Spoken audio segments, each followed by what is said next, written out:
Hello everyone over there. I'm a teacher, but I'll be sharing with you an experience of my life where I learned that teaching doesn't confine itself to the classes. Whatever we teach in the class, that is entirely different from the practical wisdom which we get when we go out in the lap of the nature and where we challenge our potential, physical as well as mental.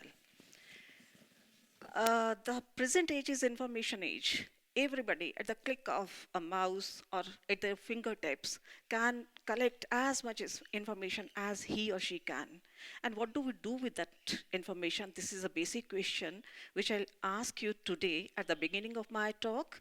And at the end of my talk, I would ask you to find some answers to that. And therein would lie solution to many of the problems that face us today.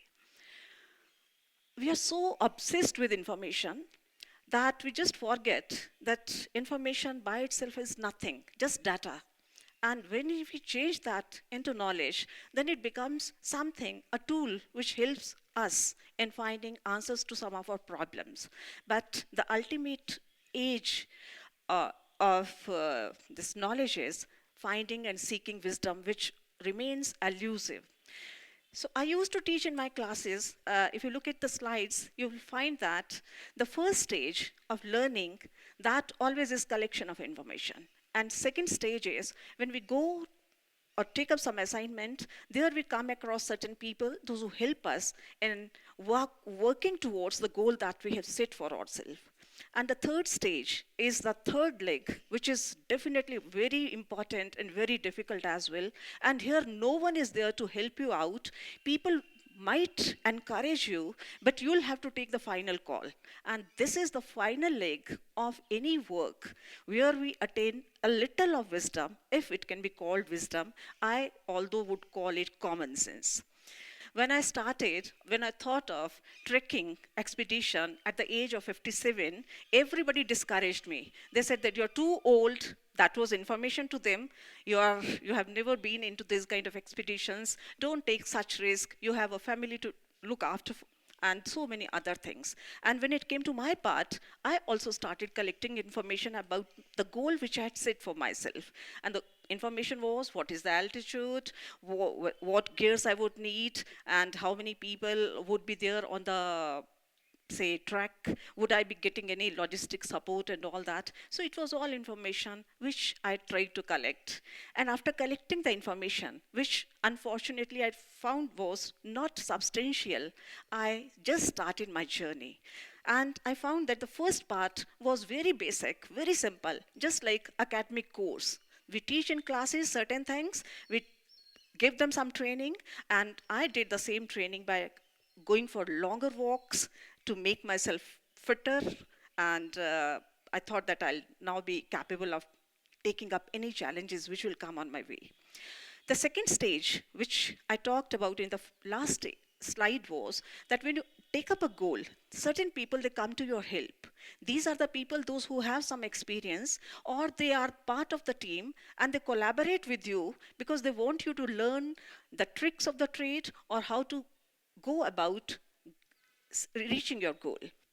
The second picture, here you see that there were people, those who were also on the trek, and they supported a woman, an old woman who was also taking the trekking route, and they were so supportive that I could walk, taking their help. But when the final leg came, which is in the third picture, you find that there is an old man. He was not old, in fact, he was just of my age, but he was a local over there, a shepherd, who just led me towards the goal, and he told me how to pass the glaciers. So I asked him, I was afraid at that time, afraid of falling down, the way we always are whenever we are seeking any goal, we are afraid of falling.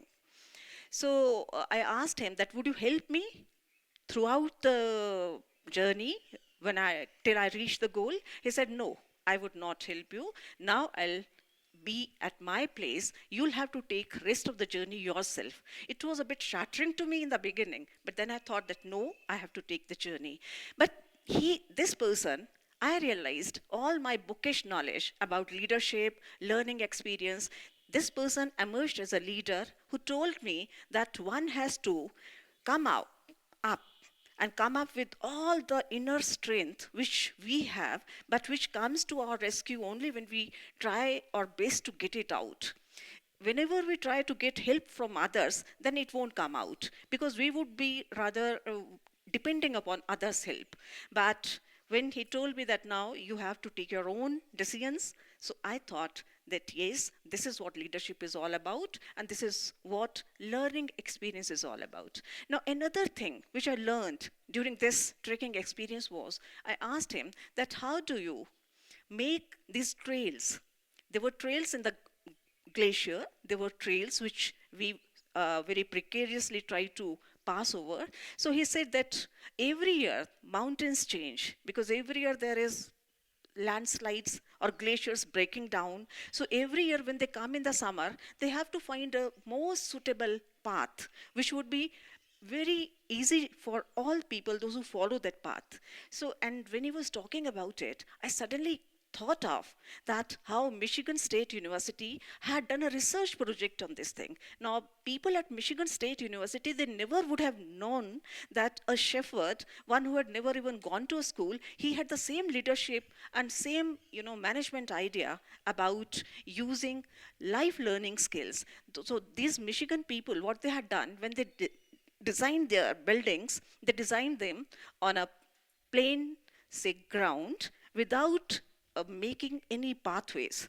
They left it to the decision of the students that whatever pathways they would select, they would be the best ones. They let people, students, walk through the ground to different buildings. And later on, there were some trail marks which they found were used by most of the students and which they found the most favored pathways. And they built pathways on the basis of how people selected themselves the best ways to reach their goal. And I thought that this person, a shepherd, he is teaching me the same lesson which I had learned about in management classes. So then I thought that he had all those qualities of leadership. He told me that it is the inherent strength inside us which we must use whenever we are facing a challenge. He told me that trails are to be left so that people can follow you later on without having to find a new way.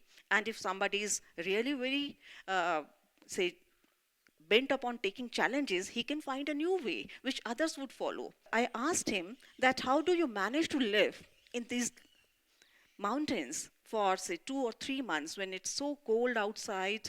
And then he said that we bring some basic resources, food, etc. And he was so happy to share his food with us.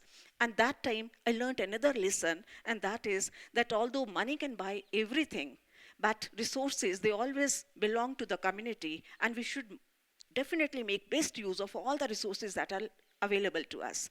This person, without having learned, he doesn't even know that I'm talking about him. I'm so grateful to him today here. But this person taught me so many lessons which I had been teaching to my students, but in a very theoretical manner.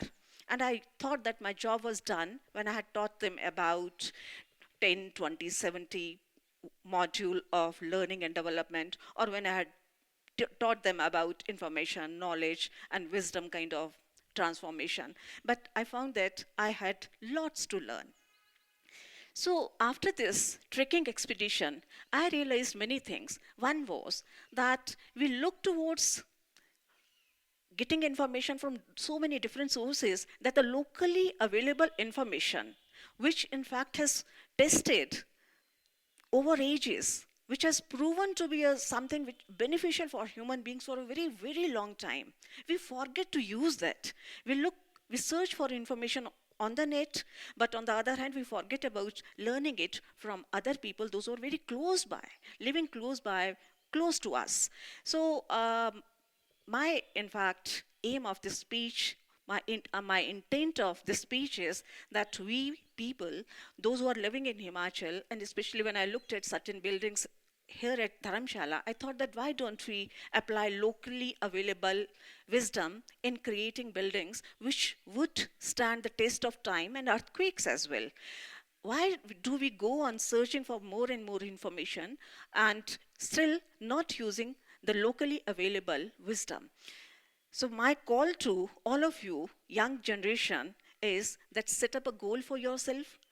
I'm not against searching for information. I'm not against information overload, but I do request you and I do hope that all of you would collect that information and in combination with people, those who have wisdom of the ages with them, you'll use that, you'll collaborate with those locally available resources and people, those who are really trained. In fact, they have over the ages learned through their own ways to find ways to sustain in Himalayas or anywhere else for that matter. With combination with these people, you will come up with a new technology which will be beneficial to each and everyone. And this is what leadership is all about. Getting new ideas, getting help from ideas which we have forgotten, and then making a combination of both these things with the help of technology, which in fact is a very potential tool in our hands. So that's all I have to share with you. Thank you so much.